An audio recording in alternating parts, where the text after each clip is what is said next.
welcome to another episode of the Blindside Blitz. I'm Jim McFee. Joe's not here yet. He's running a little bit late. He will join us in just a little bit, but I'm here to welcome you guys. So thanks for joining us with the show here tonight. If you guys haven't yet, make sure you guys go to YouTube and check out Grumblings Media. Search it right there, and you can find more podcasts just like ours. And then also, if you like the audio version, that's cool too, because we're available on anywhere you get your podcast, Google, Spotify, Pandora, Apple. So anywhere you want to check it out, you can find it there too. We appreciate it too. Check out the videos, like the videos, and share. Give us a thumbs up. Tell us what you want in the comments too, definitely. So we appreciate you guys out there. We're going to talk about a bunch of different hot topics out there, but while we're waiting for Joe, I thought it would be a cool topic to bring up the fact that Phillip Rivers actually just retired again. So he's going to retire as a Charger now. So going back to, like these guys, I think LaDainian Tomlinson did the same thing too. Like signed like a one-day contract to kind of just, retire as, a Charger and things like that. And Phillip Rivers, he's always been known as a Charger pretty much, that stint in Indy and things like short-lived, wasn't the guy he used to be. But this guy, again, the question is this guy a Hall of Famer even right now? If you look at his career, I think the stats kind of prove that he is again, even though people like to link championships to it and all that stuff, especially now lately how everybody's got a top 10 list. They're bringing up, Jalen Hurts, now important he is now because of winning a Super Bowl and stuff. But I don't think that's everything, because I think a lot of it is consistency. And if you look at Phillip Rivers throughout his career, because consistently he's been over 4,000 yards passing. It's his first 4 seasons in the league. But besides that, one of the key players of some of the best teams out there in the AFC for a very long time. It's just for him, he just happened to play at the same time that Peyton Manning did and Tom Brady and stuff. So he had made the playoffs multiple times, but when you have to face these guys in AFC championships, divisional matchups every time, sometimes, again, he would come up on the losing end of it. I mean, he had a lot of talent. We get that too. When we look at these guys and gauge where they are, what they did in their career too, kind of look at what they had around them. And, Antonio Gates now just named a Hall of Famer too. So he could be joining in with that company potentially. And also LT and LaDainian Tomlinson I talked about earlier. So he had some good personnel around him, but besides that too, what else? Vincent Jackson for a few years. So not a whole lot of other talent, a good defense that brought him to the playoffs a few times too as well. But again, if you look at it, his career ends up on the winning side with 134 and a 106 record. For a career completion percentage is 64.9, 65%, 63,000 yards, 63,440 yards, 421 touchdowns, and 209 INTs. And that's the thing. He's known for a lot of INTs, but, nowhere near what something like Brett Favre would have. I wouldn't consider Phillip Rivers like a gunslinger, like some of these guys have been named out to be. I think towards the end of his career, again, trying to make a lot happen with where, he's getting older, but then the teams weren't putting a lot of talent around him. I know with the Colts, they try to get him to be kind of the answer for them. But what did he have again? That team was plagued with injuries constantly, even the offensive line, running backs. So, but when you look at Phillip Rivers' career altogether, in that class that he came out with, I mean, we all know he's going to be forever tied to Eli Manning, because again, the whole deal with Eli did not want to get drafted by the Chargers. And they work out a deal here to where he gets traded to the Giants. The Giants pick Phillip Rivers and he gets swapped here. And they're going to be kind of forever tied with these two guys here. It's questionable with a lot of people, the debate of whether Eli Manning is a, Hall of Famer or not, and that debate's going to continue to go now, because he was up for the first time this past year and didn't make it. And it was a small class too, which I thought was crazy that, some other people even didn't get an opportunity, that they only brought in a few different guys on this one. But Phillip Rivers, he'll be up for it shortly. And if you look at his career, again, despite not having championships, he's had a really consistent career. And, a lot of it, if you look at it next to Eli, you got to say that, he probably had, the better career. So when you look at the two quarterbacks and say, if you swap teams, would Phillip Rivers have won those championships, with the Giants when they win? Would he have had more? Eli, if you swap him the other way, and had Antonio Gates, so Dadian Tomlinson, how would he have done here in San Diego then, and then now Los Angeles? How would he have done here with those teams? Would he have been able to get a couple of championships here over there for the Chargers? So I think this story is going to be interesting when especially these guys are going to be up for it for debate when it comes to Hall of Fame voting. Say he's up here and then Eli's still floating out there. Does Phillip Rivers jump in front of him even again? Just because if stat wise, he still looks pretty good. I mean, consistent, in a long career, again, making multiple playoffs, just again, coming up short. But that doesn't mean that he's terrible. Doesn't mean that he's, not considered a Hall of Famer just because you don't have the championships.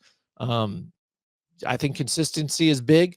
And you can see it on the field and what he did and how he commanded the team. So I think Phil Rivers, absolutely, when his time comes and it's time to come down to voting, I think he definitely should be in. Let me know what you guys think in the comments. What you guys think, if you do or not, and why, let us know what you think, and even bring some stats out there if you want to kind of defend your answer too.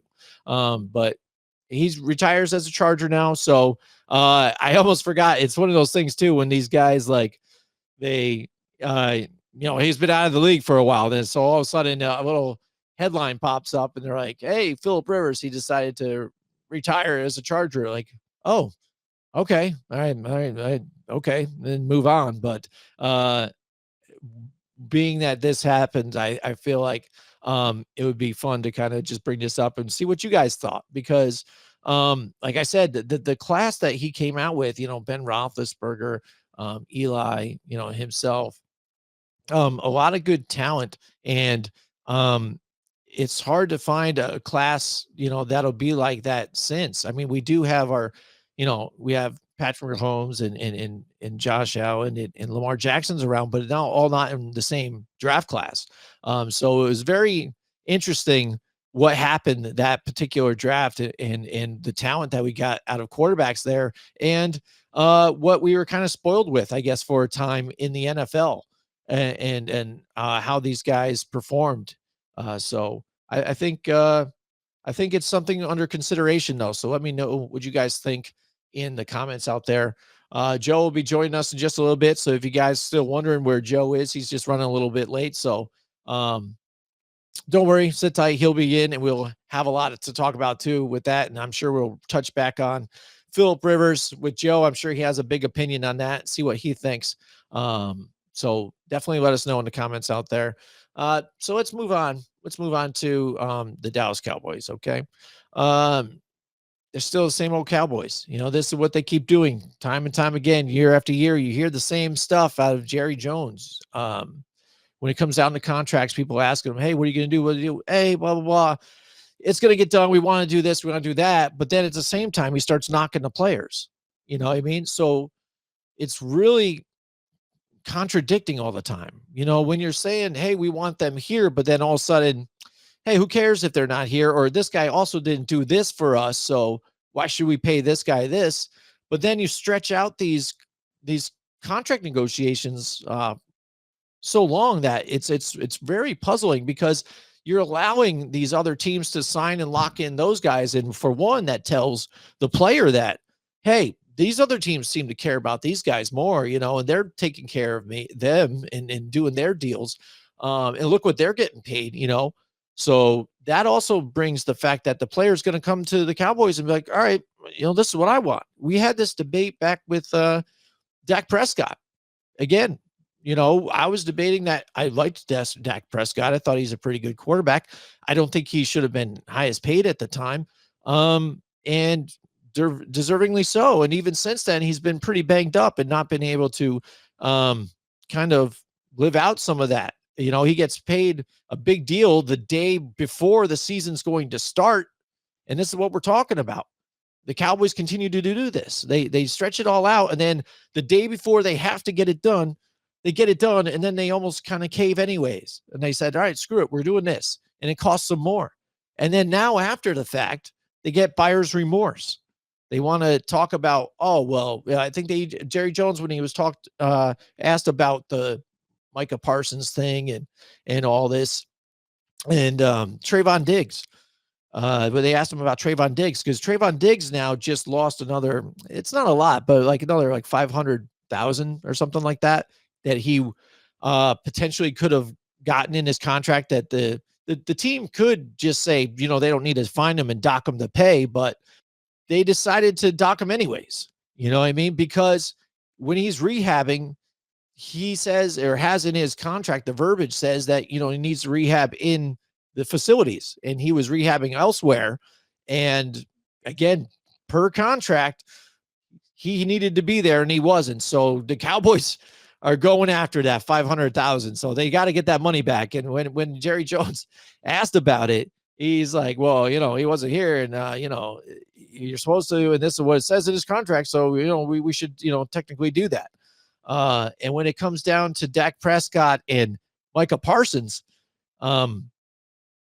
Jerry Jones said the same type of stuff, but he exaggerated. And this is the thing too. He's like, Micah Parsons missed, 6 games last year. Yeah. So he's getting paid for all that. He wasn't there. And Dak Prescott missed 2/3 of the season. So, I mean, it's tough when you have to, make contracts and, I understand guys want to get paid and do this, but we're paying you not to work and all this and blah, blah, blah. And it was simply not true. Micah Parsons missed 4 games. And when they did, you could obviously see that they're a different team without him. He is a difference maker. Bottom line, I'm a Giants fan, and I hate to say it. He is a difference maker. I wish I had him on my team. I wanted the Giants to draft him that year. Unfortunately, I get to see my rivals do it. And look at what they're doing, though. They're playing little games. Oh, yeah, you weren't here, you weren't there. So, maybe that's a little negotiation tactic. And then the same thing with Dak Prescott. You missed 2/3 of the games, but when you look at all the games here and you add it up, he only missed around 50%, 52%, I think, or so. Just around that 50, just a little over 50% of the games he missed. So it wasn't 2/3. And, yes, he did have injuries. I'm sorry. Injuries do happen. Injuries happen in the NFL all the time. This is why these guys try to get all these guaranteed contracts too, because they got to take care of themselves when they can. And these owners act like, oh my goodness, this is the worst thing in the world. Like, oh man, I got to pay this guy for not being here. Well, when we're at our jobs, we get sick and personal time. Okay. If you get hurt on the job, you also get, workman's comp, so you get paid still for kind of being out, especially if you hurt yourself on the job. And these guys putting themselves on the line. Yes, it's a boys game, it's a fun game, football and stuff, but this is their job, and they put their bodies on the line all the time, and they're asked to do so much that that's why they want this guaranteed money, and that's why they do this and why they work out the contracts. And the Cowboys, time after time, keep dragging the thing along, and, they did the same thing with Zeke Elliott, hey, we don't need to pay this guy. He's blah, blah, blah. And then when it comes down to it, road comes to tire. I don't know exactly what that one is, but that's saying maybe I botched that one, but they end up paying them, you know what I mean? So this is what they do every single season, time after time. It's like just regurgitating over and over again. It's like Groundhog Day. We're watching the same thing over and over again, just a different player, but Jerry Jones saying the same exact stuff time and time again. Okay. Joe has finally joined us here. Let's bring him in. Joe DeCapita, Mr. Joe DeCapita. Look at you, buddy. Look at the pinstripes going on. What's going on, bro? What's going on? I had to show up with a little bit of style today. What is that? Is that a Blue Jays jersey? What is that? This is a softball jersey. I literally got done with playing softball and was racing to get here to do the show. Oh So yeah, man, yeah, a crazy, lot going crazy. on. They just gotta say, you know what, Joe's got to go. You know, pinch hitter. You know what I mean? Right. And Joe gets a hit on there. He's like, all right, here, pitch runner. I gotta Yeah, go. You know, it's like, so don't you know I do this every Tuesday, guys? not to mention, you probably can already tell, like, my voice is a little broken up. I did a lot of yelling over the Yeah. weekend.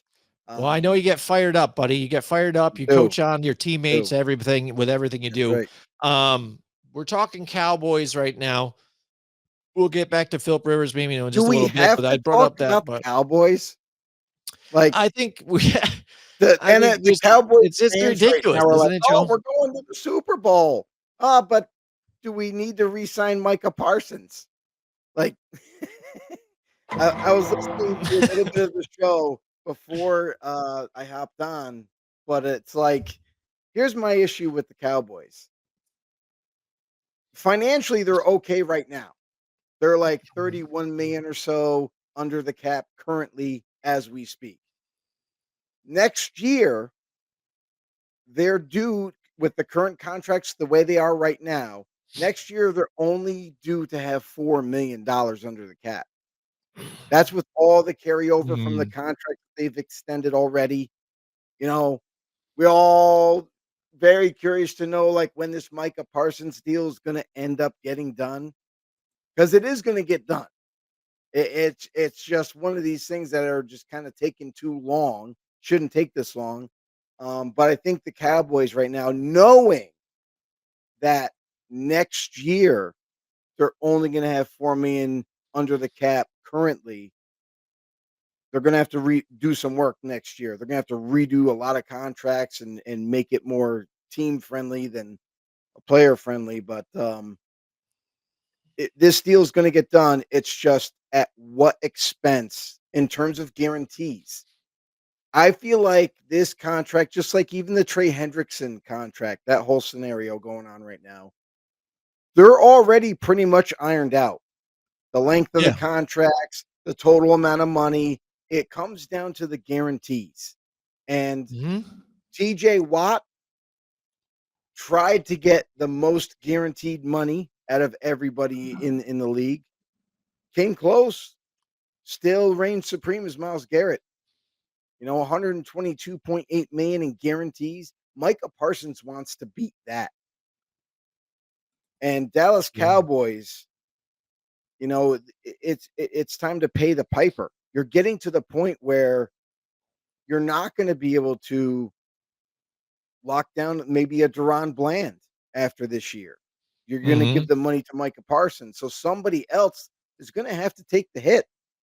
It can't pay everybody. That's the reason why the NFL created the salary cap, to make it um a little bit more, easier transition for bad teams to maybe get better quicker, and Mhm. teams that could be dynasties that are going to be hurt by it because they're already good. So, um Cowboys are no exception. They're in a tough spot right now, and they know they got to get this deal done. They will get this deal done. I would be absolutely shocked if for some reason, somehow, Micah Parsons isn't in a Cowboys uniform when it's all said and done. Yeah, and that's the thing. It's not.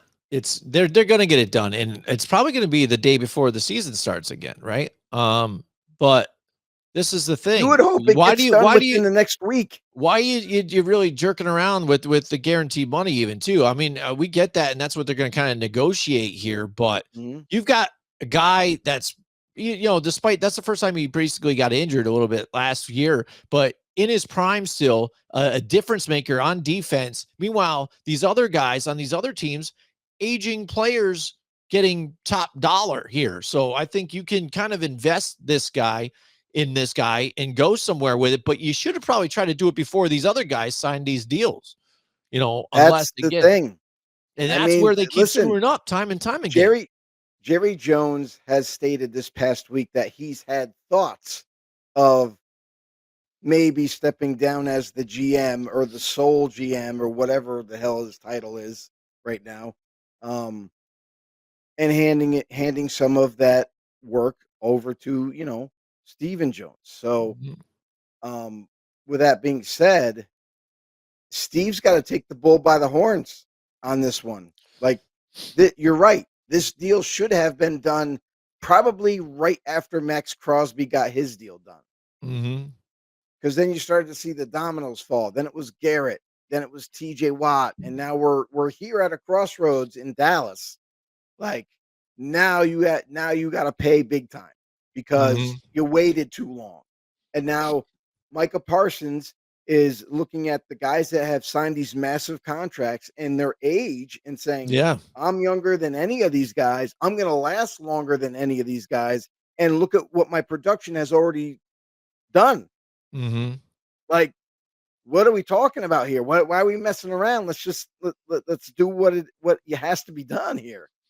And Mhm. it honestly is gonna take more than what Myles Garrett has made. It's gonna make Micah Parsons the highest paid pass rusher in the NFL and non-quarterback of all time when it's all said and done. Yeah, yeah. I mean, and that's the thing, and they do this consistently. That's what I mean. This where they now, like you're talking about next year, they've screwed themselves Mhm. because you're jerking around over the money and Push verbiage and that what you're money doing. What down. you're doing, just do it early. You would have saved yourself some cash in the end, and then even investing in some players. I said it back when they gave the deal to Trayvon Diggs. Don't think this is a good idea. This is not good. This guy, he's a ball hawk, but he just kind of jumps the route every single time. What did teams do? They figured it out. They baited him into a bunch of different things, and you saw a different player after that. But since then, injured, hasn't played since 2023. And the surgery that he got to replace the cartilage that's in his knee, it's a knee injury on a corner. Do you think he's Mhm. going to be the guy he was? Be able to jump those routes or whatever. He hasn't so far. He's still rehabbing. He hasn't played. Right. So, and you're paying this guy. So Mhm. you screwed up. So this is what I mean. You've got buyer's remorse. You invested in a guy you probably shouldn't Well have, even though you talked about, hey, blah, blah, blah, this and that, and you're jerking around with money, and you're doing these things again on guys that you really should be taking care of. Well, I mean, with Diggs, it's a little different, cornerback, a guy that has come up through the system that they really like, they wanna keep him around, and has had really successful seasons. The unfortunate thing is the injury issue that he's gonna have to fight back from that surgery. Can he return back to his stature? Sure, he can. It's gonna take a lot of work, and that's what he's going through right now. We won't even you won't really know how much recovered he is until he plays to see him on the football field and just see how he moves around and reacts to things. But I expect Diggs to be close to what he once was. But again, like you said, with paying that guy that kind of money, you're expecting a guy that at that position, you're expecting him to be a shutdown corner, a guy who can play man and zone and it played at a high level. But with Diggs, problem is that he thrives in zone defense. When it comes to playing man to man, that's where he struggles a little bit, especially with faster receivers. So, Mm-hmm. um, like you Mm-hmm. said, spent a lot of money with him. Now he's still fighting back from an injury. Micah Parsons, like they're trying to use the whole, well, you got recently injured this past year, and we're a little concerned. And can we bring the price down a little bit? That whole negotiation tactic just isn't going to work, because it's not like this guy was like the Saquon Barkley of defensive ends.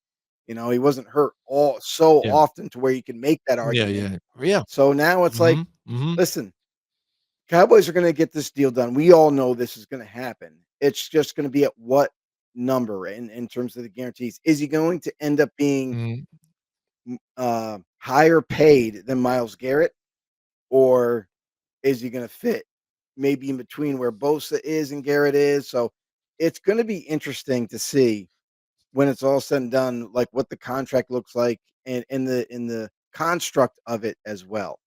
Because Right. it's Right. one And thing I feel like, with the length of the term and the total number, everybody's gonna react to that. but I'm more Hmm. interested, like, how is it broken down in guarantees, how much guarantees overall, those type of things to see what Cowboys can do to try to help themselves for the future. Right, right. And I think it's interesting too that he showed up for camp even too, because yes, he's Mhm. technically again, he still has this year to play out. So it's not like he doesn't have a contract and stuff. He's here, but to negotiate, for him, especially at where he is in his game, just don't show up. You know what I mean? I feel that's better leverage Yeah, because that players don't have leverage much as it is right. now. You got to do whatever you got Mhm. to do. And the fact that he says, "Oh, I'm showing them that, I still care and I want to be here." Who the F cares? You know what I mean? You do what you got to do. You know what I'm saying? I mean, your teammates know the difference. Your teammates, they're happy that you're going to be there, but they know it too. If you're dealing money, they know if you're not there, it's because of a deal and what Mhm. you're doing, man. They don't take hard feelings to that. Like, oh, he's got to be here in the house, blah, blah, blah. Come on. No, it's You know what I mean? And I feel like he might have surrendered some money by yeah, doing it's that. different when you're a player that's already established in the league and people know what you're capable of, and they all know that you're playing at an elite level. Um, things can get overlooked that way. Like, oh well, he's not showing up. Well, we all know that the reason why is because he's still looking for that long term deal to extend it to guarantee himself job security. And people understand that. Players, coaches, they all understand that. But it's if it's the other way around where you're kind of new, you haven't really done too much. Like you're a good player, but you're just kind of like, "Oh, I'm waiting for a new deal." That that to me is a little different situation where, you should just, you know, do what they tell you to do to try to get that deal done. So with Parsons, it's different. He's a star. He deserves the raise, and I'm really curious to see what it all ends up being, the numbers and all that, because they have other guys than just Parsons that they're going to have to try to re-sign. They already Hmm. freaking don't Oh yeah. have I'm sorry, I still don't think they have a backfield, a legit, running back that can be their Hmm. starter. Hmm. So it's like Yeah. they've what they've done is And you have to move money around. So they took it away from the running back position. They're not paying those guys a whole lot of money, and now they're going to have to push it towards re-signing Micah Parsons. yeah, and reports right now out of camp, with the Cowboys, sounds like Blue is really lazy and like a bad pick for them right now for them, and so it seems like they might have even botched Well, that if here Jerry in just drafting him. called me during the draft, I could have told him, "Do not draft that guy." I could have helped him out. I would have told him instead, "Draft this guy or that guy." Like, I would have gave him Mhm, suggestions, you know? mhm. But, he didn't give me a call, so I'm sorry, Cowboys fans, I couldn't help you guys out, you know?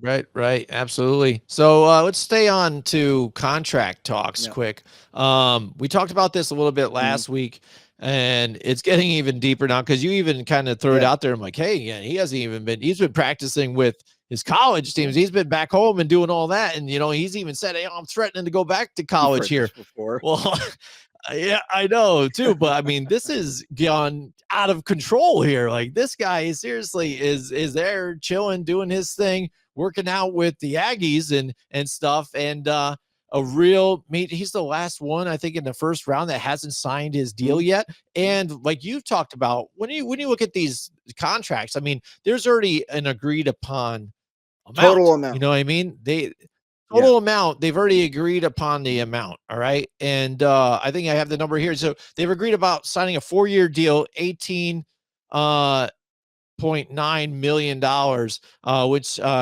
once it gets done, he's got it. But we know when we talk about this, it's about And guarantees. And right now, every contract for a first yep. round pick has a 5th-year option. So, it's a 4-year Hmm. deal with a team 5th-year option to keep them for an extended year. Hmm. Yep, yep. And so right now he's just talking about he wants everything to be fully guaranteed, like no matter what. Well, Um, second round picks got and it done. I've yeah, exactly. And what's interesting to me is through his agent too, that even the personal conduct that's detrimental to the team. They want that waived. He wants to get paid despite that. So whether he even gets, arrested or whatever and things like that, like he still wants to get paid anyways No, too. Which no. I think is part of the thing that's holding it off. I think guaranteed money, they could be like, yeah, that's fine. We understand that, and we can do some of this, but the owner, Mike Brown, had to even come out, and this guy's 90 years old and he doesn't usually talk, but when he does, he really knows what he's saying, and he's bringing it up, and he brings up a good point. The fact that, he says here, quote, his agent wants it to be so that if he acted in a terrible fashion, this is all hypothetical, something that rises to the level of going to prison, that we would be on the line for guarantees for future years that haven't even been paid. And he said, our position is no. If that happens, we're not going to be there doing that. We're going to be paying someone who's sitting in jail. That's not what we're going to do, quote, end quote. And yeah, I mean, no team wants to do No that. I team mean, will look at do that. what the, yeah, exactly. So why is that such a stipulation in this? You know what I mean? Almost, it's like that. So like when you talk to somebody, like, yeah, hey man, but what if I do this? And then you're like, why would you though? Right. So why are you even bringing that up Yeah. right now? Yeah. You know what I mean? So I mean, it's very confusing like that. Why is that in the Well, verbiage? What does that say about you or your yeah, client? like if you're trying to put that into the contract, it in no way, shape, or form will happen. No NFL team will agree to do that. Listen, if you're stupid enough to put yourself in a bad situation to get yourself in trouble and you still want to be paid for it, no. Why the hell would any team agree to that? Mhm. That's the dumbest thing ever. And it will never happen. This will never happen. The Bengals will not be the ones known as the stupid team here. Like they're not. No team would be willing to roll the dice to say, "Hey, well, if you get in trouble, it's all good, baby. You'll still get paid."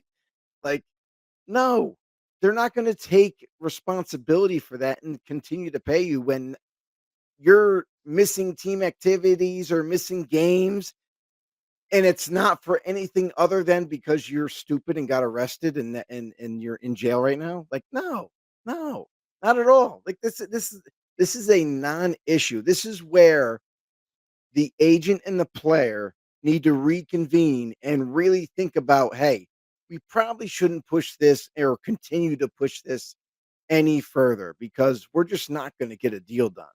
Let's lock in the deal, get in the training camp, just like any other first round draft pick, because you're the only asshole that is still hanging out there.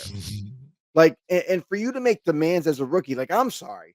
If I was drafted in the first round to any team, any of the 32 teams, I would consider it a blessing. Like, I wouldn't be putting up a big stink about my guarantees or you're going to get your guaranteed money. The rookie contracts are tiered in a certain way to where you have to prove yourself first before you make the bag, before you get the Brinks truck to back Mhm. up to your house. Like, Mhm. that's the purpose of these deals. So suck it up, Buttercup. Sign the fucking deal. Get into training camp and earn your big payday in your next deal. Yeah, yeah. I mean, and that's what's puzzling here is because with the, I guess with uh the Bengals being and having that kind of, you know, reputation about them, everybody's looking at it as they're botching this thing. It's like it's No, their problem. They screwed up because of even maybe the Trey Hendrickson thing no. going on.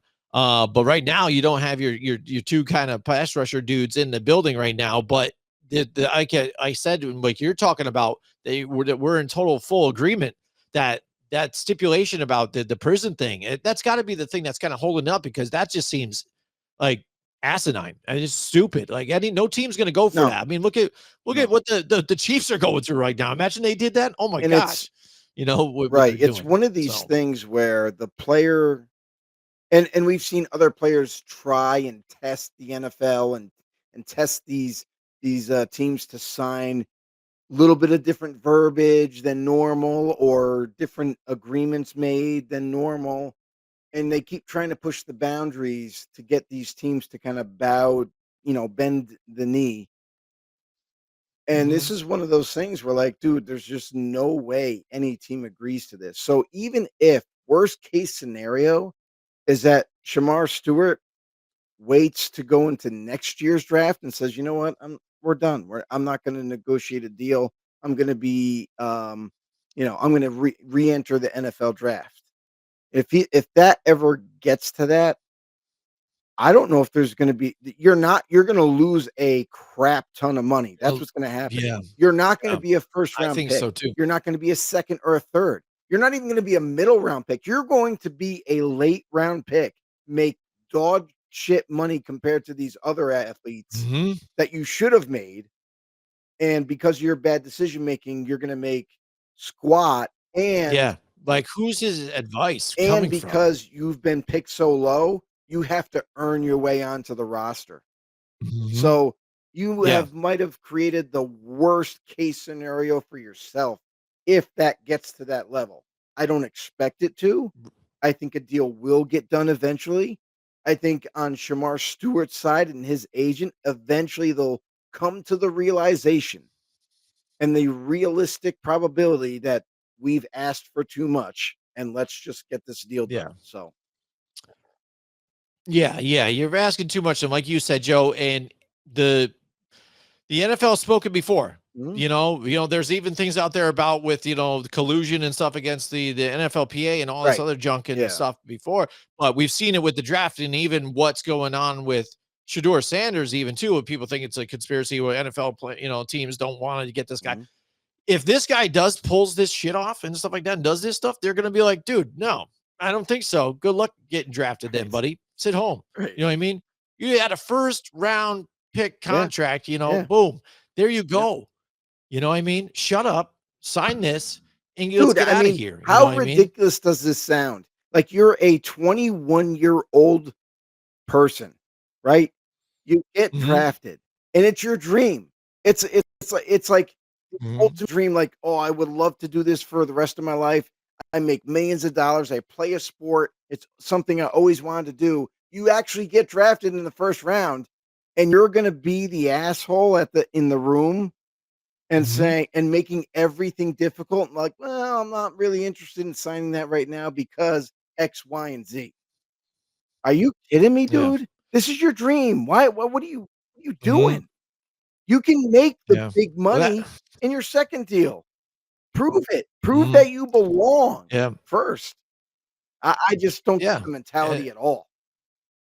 This is why I never liked the NIL deals, and I know we've discussed this over and over again, but that's is why I did not want the whole college players to get paid. Oh, NCAA had a problem with them getting free meals and all this other crap from other people, and this bought from them. Then all of a sudden, we can work out negotiations for contracts and get money and paid here Mhm, and there. So that just feeds into the entitlement again. Like, hey, I'm already making good money here, blah blah blah. Yes, I can go in the NFL and make a good deal here, but if I feel like, I'm making more money doing here, I'm going to sit back, I'm going to do this and blah, blah, and I'm going to work my deals. It's like, they shouldn't be that way. It shouldn't be that way. Joe, you're getting compensation. You're getting, a scholarship to go to college. That's your payment. You get your other freebies. That's what you get. But now that with the NIL deals, I think it's gotten crazy. It feeds into the entitlement. And then now, yes, we've already had negotiations where guys are holding out on their rookie deals to get better, locked in mhm. money. But it's going to get astronomical if it gets No, to what's further gonna than end up this. happening is it's not gonna get astronomical. What's gonna end up happening is that there's gonna end up being a college football salary cap for colleges. That's what's gonna happen. And that's going to maintain the equality for lower tier colleges to compete to get players. And that's what it is. Colleges have made enormous amount of money, millions and millions Hmm. and millions of money Hmm. off of the students. I was all for the Hmm. NIL deals to I give get them that. money because you're literally making huge amount of profits off of their backs because your team is really good at any given sport or X amount of players are the stars of the college and whatnot. So I was okay with paying them, but what I wasn't okay with is not having um a formula to keep it even, or to a formula to like make sure like you're not paying an absorbent amount just for one single player. Like there was the Michigan quarterback that signed. He signed an $11 million contract. It's the biggest contract for a college player signed it at Michigan. And don't get me wrong, kid looks amazing. He looks legit, all that. But the problem is that you're kind of, you know, it's weird because you're spending money in the wrong places. Like if you're willing to give that enormous amount of money, and I get it, there's been deals made where um guys that are about to go into the draft, hey, would you stay for another Mhm. year because we know you have eligibility if we pay you 5 million for 1 year? Like there's been offers Mhm. like that before too, and they still decided to go to the NFL. But it's getting to the point where I definitely think that the NCAA themselves have seen what it looks like going forward, and they're like, you know what?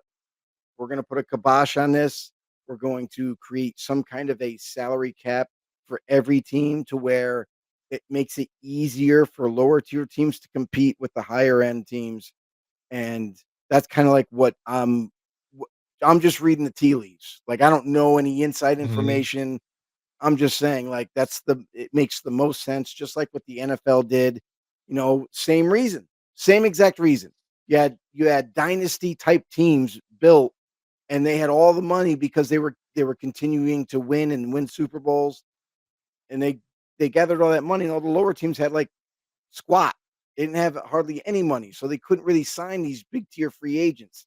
Now with the salary cap, it's evened it out, and everybody has a chance, right? So Mhm. I think I Mhm. expect the same kind of thing to happen in the NCAA.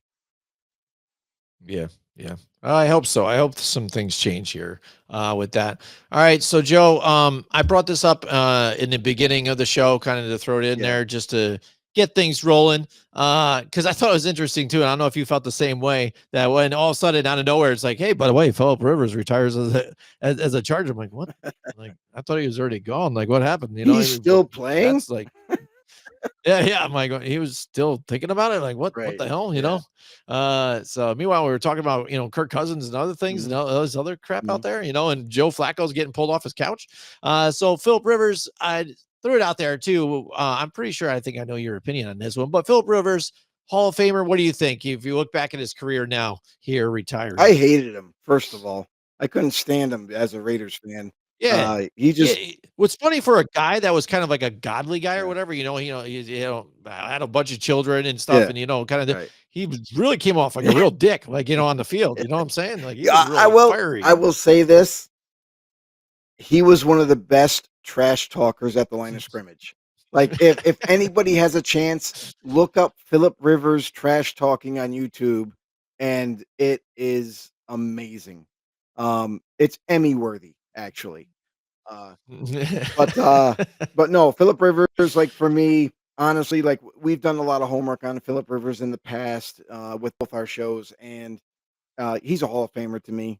You Mhm. can nitpick all you want. Well, he kind of threw, quite a few interceptions and all this other jazz. But dude, when you break it really down, like the guy has Hall of Fame numbers. He's done it with less for the most part compared to other quarterbacks that have had an easier run. And yeah, there was moments where, you had a guy like LaDainian Tomlinson in the backfield. You had Antonio Gates at tight end, Vincent Jackson. Am I remembering that right? Vincent Jackson at Yes, wide yes, receiver. Vincent Like Jackson. Yep, those were like the yep. big time weapons for Mhm. him in their primes. But all in all, Philip Rivers definitely deserves Hall of Fame recognition, in my opinion. Mhm. Yeah, yeah, I thought so too. Again, like always, guys, let us know in the comments out there. Joe, tell Also, everybody where you can Also, find this Jim, show Jim, and I was more, just gonna just like jump us. in and What? say that hey, Oh, everybody, nice. guess what? You know what? It's so easy to do, and it's absolutely free. Act now while the lines are open. Head over to YouTube for us at Grumblings Media. Make sure you hit that subscribe button. Lock it in. We are eclipsing 18,000 subscribers and we're soaring. We're soaring, everybody. We want you guys to be a part of it. Be part of the Blitz Nation. Join our show. We're an interactive live show. When we are live, guys, you got to drop in the comment section below. Let us know you're here. You got any questions? You just want to kick it? You want to put in your opinion? Do so. Absolutely, Joe. All right, training camps are getting going here this week. And some started last week a little bit here too. So we're following a lot of the storylines out there. Will Levis ends up getting injured and now, he's going to have surgery. So, I mean, there is no chance that he's going to be battling, Cam Ward at all for any kind of spot here. So he's going to sit back, ride the pine, and just kind of just look for something else. Because I mean, that's the one thing you were at least looking forward with this guy. If anything, he had the chance to be a preseason pro. You know what I mean? Like, hey, this is what I could show. Maybe some other team will see me, and maybe I might be happy somewhere else.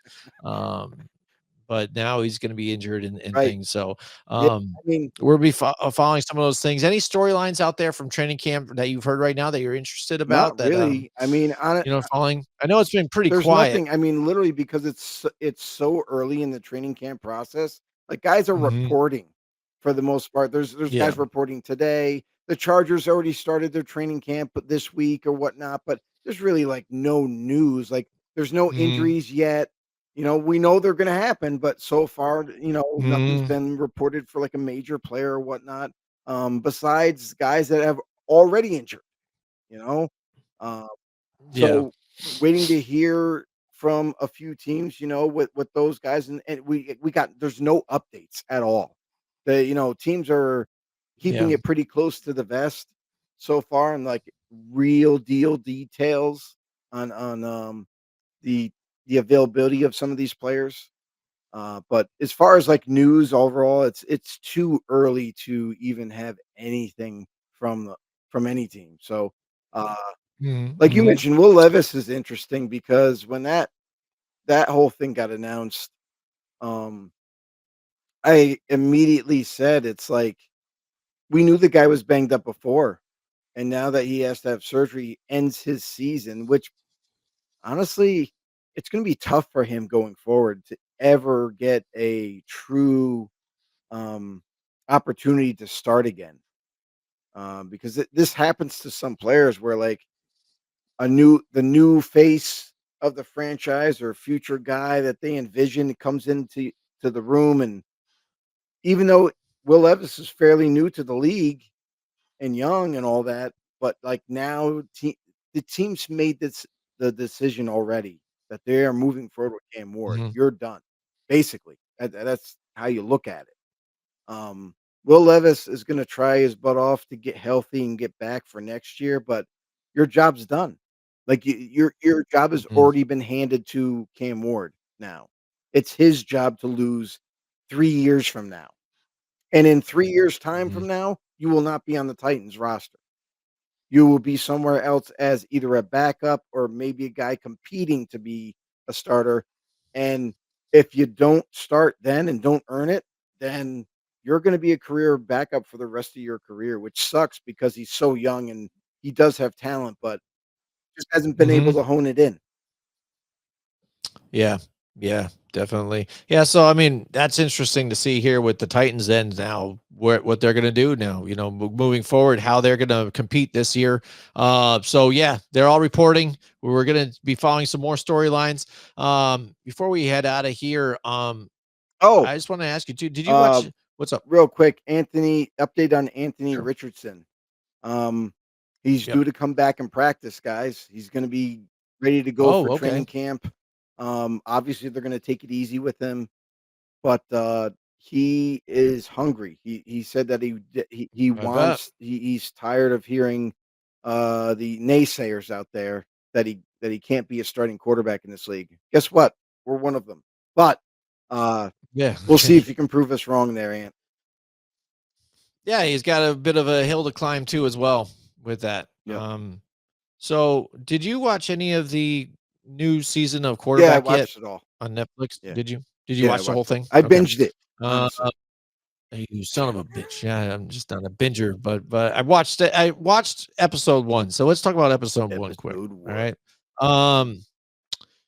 I think a few different things happened that were interesting to see that didn't get really brought to daylight kind of in a sense, Yeah. to Yeah, you're some not gonna things know to an some of that extent. stuff. But then also how, when it aired or it came out, a lot of people were against Kirk Cousins for what he had said or whatever and all this stuff, and there was Yep. backlash there. I have a different take and a few different things about the situation here, and some of the things too um, that I think are a little more extreme. But let's look at Jared Goff here too. When you hear about teams and players going through contract negotiations and this and being the star quarterback for your team and blah blah blah, to hear that again, that Sean McVay and that in the Los Angeles Chargers Mhm. Mhm. Rams were that cold Yeah. with him, and just all of a sudden there was no saying, "Hey, we might trade you in this. We're thinking about it." So blah, blah, or nothing to prepare him at all. He just got a phone call Yeah, today it was and was like, it's "Hey, man, right. see you." It's one of those things that it just wasn't professional. It wasn't handled the right way. Typically, when especially with a guy that is your quarterback, even a veteran, like normally there's a level of professionalism with the teams and the player, and they'll give them the heads up. Like they don't sugarcoat anything. They bring them Hmm. in the office, like, hey, listen, you know, we're kind of going to go in a different direction. Usually there's that face to face professional Yeah. type of meeting just to tell the player that, we're going a different direction and you're not a part of it. And we have offers to trade you, blah, blah, blah, blah, blah. Let them know what's happening. And players Hmm. will respect that. But what the Hmm. Rams did was not very professional at all. And in fact, was damn right disrespectful Yeah, for Jared absolutely. Goff, a guy who they drafted, by the way, believing he was gonna be the future and all that, and then just a phone call, guys. Not even explaining not Yeah, not even just a phone call, right? explaining themselves. All they did was call him and said, "Hey, by the way, we're thinking about trading you." No real explanation like, "Oh, this is why we wanna go in a different direction," like, not really kinda getting into it. And Jared Goff, like he said on the show, he's like, "I didn't have any words. I was in absolute shock. I never thought I was gonna get traded." Yeah. No, and there wasn't even a conversation, and then the fact that all of a sudden he's seeing it on TV afterwards Yeah. too, like all the reporters and Right, everybody already everybody knows else about knew it, about it, you know? just not the quarterback. Everybody else is already on Right. it. Yeah, and he's kinda just like, "Ew, what the hell?" "What was all this?" And that was, I thought, interesting to where now enter the Detroit Lions Mhm. to where now he gets a phone call. What's funny too, I found is he's just like me too. He's like, I don't know the number. I'm not That's picking right. it up. So he kept not picking up the phone when the Lions were trying to Right. call him. And Hang up yeah, on and then him. he finally is Right. like, no, dude, Yeah. hey, dude, you gotta Yeah, pick up the you phone. gotta They've been trying to answer. get a hold of you. Like, oh, Yeah. whoops, sorry. So he does, and then the total different opposite that, like, hey, no, this is what we want. We wanted you here. It wasn't just like, hey, yeah, we'll take him and the picks. That sounds good enough. Sure, take Stafford. It was they wanted him. This was their guy, and he felt welcome. And it was a Yeah. whole different feeling because, and this is what you're talking about, where you got a cold team that kind of seemed like even the whole time, even with that Super Bowl run, that he was the guy on the outside. There was just like, hey, he's our Mhm. quarterback for now, but whatever, we're all Sean McVay. He's the guy. He's the brains of Right. everything. Jared Goff is just a shell that's here.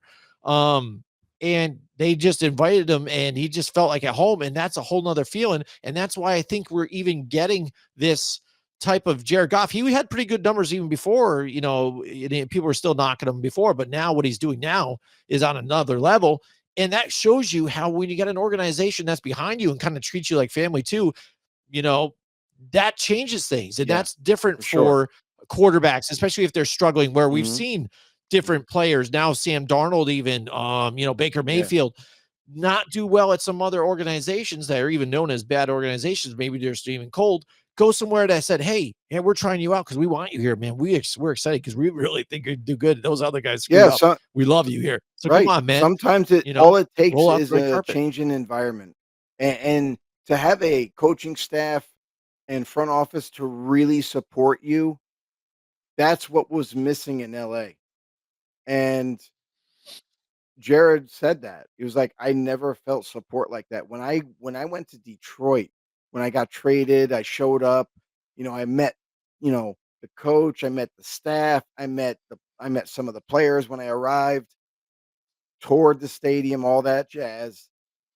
He said, "I never felt this much love and support from the city, from the fans, from the everybody in the on the team." And it's like, he's like, "If I had this in LA, like, we could have done something." And that Mhm. just shows you, as a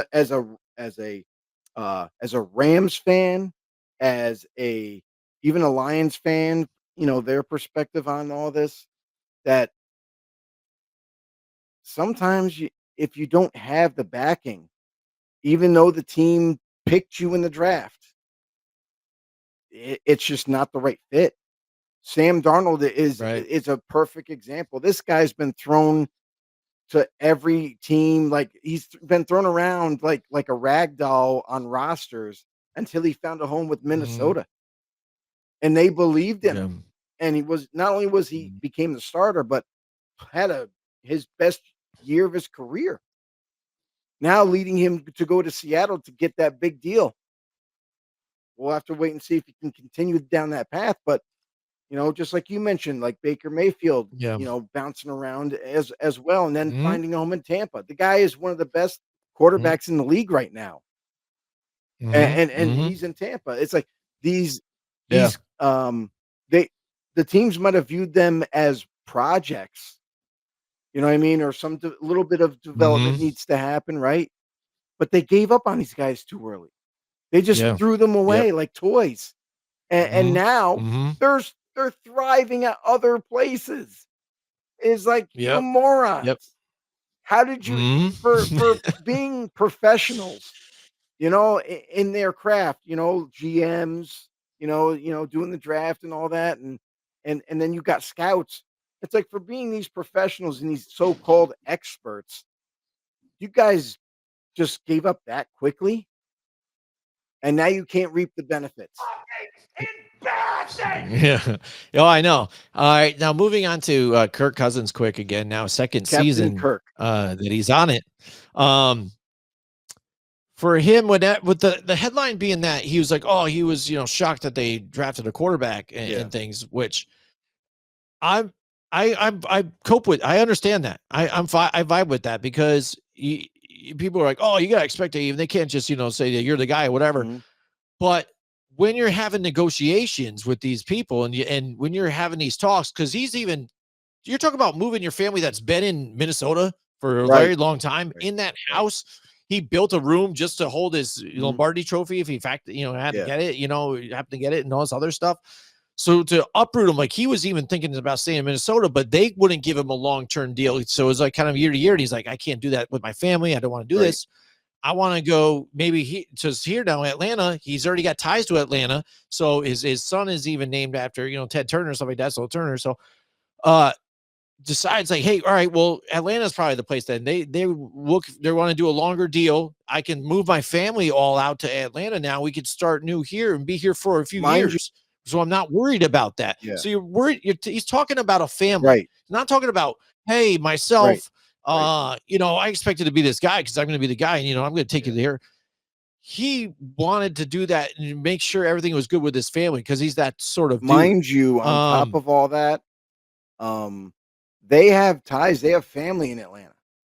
Yes, So, yeah, as much as family was a big part in Minnesota, and that, he had to think about uprooting his immediate family to make this hmm move, it in a sense, part of it was a football move, but most of it was a family decision. yeah, And the yeah. fact that they had ties in Atlanta, it made it an easier transition to go there. Mhm. Mhm. Right. Because now again, if he's now being, benched and not going to be the starter anymore, Mhm. get paid to be a starter there? Yeah. Does do they all of a sudden talk about trade somewhere else? I don't think he wants to uproot. He wanted to be this last Right. He destination here. did. He's already got Yeah. family there and just ride it out here, and Yeah. that's it. So you've got that weighing on it. And then the fact that they draft one, that's understandable, and he understands the way it goes. Logistics. He's Yep. even at Yep. camp, trying to teach these guys, hey, did you see what I did there, and this and this. But on the other hand, too, and you could say this about, maybe he's just not a great quarterback and this and this and blah, blah, blah. But he openly brings up the fact that all of a sudden he leaves that offense that Kevin O'Connell was doing and gets to this offense. And there's 45 different motions and stuff like that. He's trying to figure out, and he's trying to learn this playbook through the season, what I Yeah. mean, as we're going. And that's where I think some of the mishaps happen, Right. fumbles, mistakes, doesn't look comfortable. He's thinking the guy's supposed to be over here and this and this. So I feel like, again, that he really got the short leash on this thing to where now, and not watching the rest of the season right now, because I didn't watch it. I only watched the first episode. The fact that they kind of just, they didn't pull a trigger right away. He still played 14 Right. games, I think. Yeah. Or He so. played majority of the game. That just kind of like, all right, here you go. I was given this playbook. I given this shot. And then now all of a sudden I'm done. That's all I got. Yeah. You know what I mean? After moving here and doing all Yeah. this and trying to absorb this playbook, this is what I got now. Yeah. And Like, there great, were moments throughout the year, Jim, you'll see it as you continue to watch. There's Yeah. moments throughout the year when he was playing that did pretty darn good, had some pretty good moments, Yeah. some tight wins and things of that nature. So it wasn't a complete disaster. I Right. feel like it was one of those things where it's a building block. You have this Mhm. veteran quarterback that comes in, learns a new system, is trying to get acclimated to the roster, to the playbook, all of that, and his new Right. beginnings, a new place to live. Um, Unfortunately, Atlanta was primed and ready to move on when they saw any glimpse of promise Mhm. from Michael Penix. And that's kind of like that's the hard pill to swallow for Kirk Yeah. Cousins. Like, he didn't expect it would happen this soon. It's Yeah. really what it This is. soon. Mhm. And Yeah. he's a little bit blindsided, of course, and it sucks. But this is the kind of the business part of the NFL, you know, out with Mhm. the old, in with the new. I know it sounds, cold and not very nice, but it's part of it. When Right. you Yeah. get to a point and they got their shiny new toy waiting in the wings, given an opportunity and showed promise, it's like, all right, well, we're gonna stick with that nice new toy. We got him for Mhm. the remainder of his career. Kirk is maybe a year or two and then he's done. So Mhm. unfortunately, decision was made. They decided to move on. They got Penix, and now that draft pick that was so heavily scrutinized, um, Doesn't doesn't look look so so bad for bad. them right now. I mean, because they did have their But backup. Yeah. on the other Um. hand, they're still paying Kirk as like a top end Yes. quarterback. So Mhm. Yeah, so I mean, it's funny when I'm watching this with my wife, I'm trying to describe and kind of give her the lowdown of it all too while it's going on, because she's like, I kind of know this right, guy and this and blah yeah, blah, and I'm like, well, this is what happens now because they just paid him a buttload of money. Now he's just sitting behind this guy now. So I'm like, oh, and then he just moved it, and she understands the family thing yeah, and stuff. right. One thing that rubbed her the wrong way, and myself too, and I'll What just bring this grinds up your too gears, because Jimmy? there you go. Yeah, we got to have segments like that. I think one for you should be a tall cup of Joe, and then Joe just does a cup of whoop ass or whatever you want, whatever bothers you. And mine could be, McFee's madness or something. I don't know, but Yeah. it's right off the bat when they bring in Kirk Cousins. Right, he has a torn Achilles. He is flying to an island area that's where he can get the stem Right. cell Yes. surgery done. Yep. What bothers me with this man claims to be a Christian and a religious Mhm. guy, and he decides to leave the country because it's illegal here. It's illegal to do stem cell surgery here in It's illegal to the inject it here. It's inject actually and made in America, by the way. no, it is, and you know how? It's from aborted babies. Yeah. This is where they get it. They bring it from the aborted babies. They extract DNA and things, and this is where it comes Right. from. And with with Kirk Cousins being a religious guy, Christian, and he even says in the show, brings it up. Well, God has a plan for me. Maybe, and this is when I ask God, what am I going to do? And this is what happens. And maybe he can walk me through this. I doubt God walked him into in an airport in an airplane and said, "Hey, let's go get this stem, injection into your Achilles to help you recover faster." Because that's what God wants, is you to recover and get back to the NFL field. So I'm just think it was weird, or kind of, I was surprised that he didn't do his research on stem cells and what happens with them and what they do, or maybe that he just was that desperate to get back so quickly and recover that he was willing to try anything to get back to the football field. So that kind of irritated me and it threw me off. And I think that's a bigger story out of it. That's I think that controversial. For athletes, they're not told all the details. They just want the athlete to get better. So Kirk Cousins might be unaware of what you're talking about completely, and thought it was maybe a lab created type of thing that, helped him repair his body faster. And, it's whatever he was told too. Like when someone says stem cells, you just think, like, to me, the first time I thought about it, it was like, oh, they make that shit in a lab and they inject it in you and you get better faster. That's kind of cool. But then if you do some digging on it and everything, you just start discovering some things you weren't aware of, and you're like, oh, well, this is not what I thought it was. But for athletes, they're not told what all this stuff does. They don't not even told what kind of drugs, what they do to them, you know what I mean? or what the long-term effects are. Like it's really like, hey, listen, you need to take this, or you need to do this surgery, or you need to do this experimental journey, like Rogers with his darkness retreats. Like, and a player's gonna be like, all right, cool. Like, this is safe. Yeah, it's safe. It's good. Cool. I'm gonna go do it. You know what I mean? It's like, it's whatever he was told. Maybe he had conversations with Aaron Rodgers too and said, hey, maybe that's what Aaron Rodgers did, because Aaron Rodgers had a quick recovery too. Yeah. You know what I mean? And he's traveling to all the different islands, Costa Rica and stuff, to do his ayahuasca and everything. The long-lost fountain of youth. I know that. Yeah. So I mean, that kind of threw me off there. As far as Joe Burrow, I think it's gonna be interesting to watch him, kind of, in a sense.